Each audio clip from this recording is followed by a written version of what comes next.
একটা বড় আপডেট নিয়ে আপনাদের সঙ্গে এই মুহূর্তে ফেসবুক লাইভে এসেছি।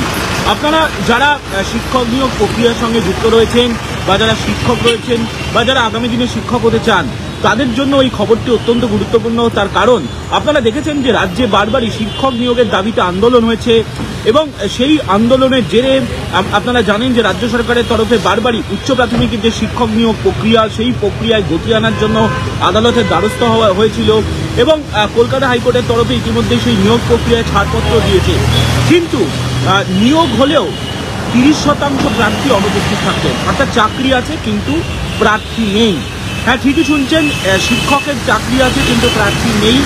এমনটাই আজ স্কুল সার্ভিস কমিশনের যখন কাউন্সিলিং হলো, প্রথম দিনের কাউন্সিলিং উচ্চ প্রাথমিকের শিক্ষক নিয়োগ প্রক্রিয়ায়, তখনই এই তথ্য উঠে এলো, যেখানে আজকে এসএসসি সূত্রে জানা যাচ্ছে প্রথম দিনের কাউন্সিলিং প্রক্রিয়ায় 144 জন চাকরি প্রার্থীরা দেখা হয়েছিল, কিন্তু তার মধ্যে 40 জনেরও বেশি চাকরি প্রার্থী অনুপস্থিত থাকলেন।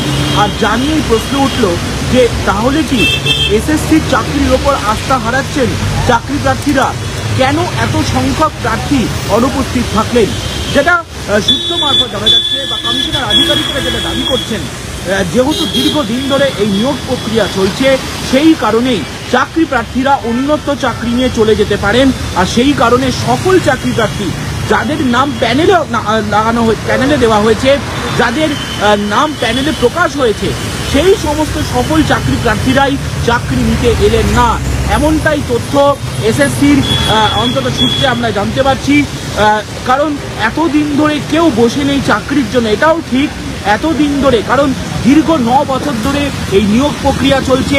আর সেই 9 বছর ধরে নিয়োগ প্রক্রিয়া চলার দরুন এই উচ্চ প্রাথমিকের শিক্ষক নিয়োগ প্রক্রিয়ার জন্য অন্তত কোনো চাকরি প্রার্থী অপেক্ষায় ছিলেন না। ফলত এই 40 জন চাকরি প্রার্থী যারা অনুপস্থিত থাকতেন, যারা চাকরি নিতে এলেনই না, অন্তত এমনটাই কারণ হিসাবেই মনে করা হচ্ছে।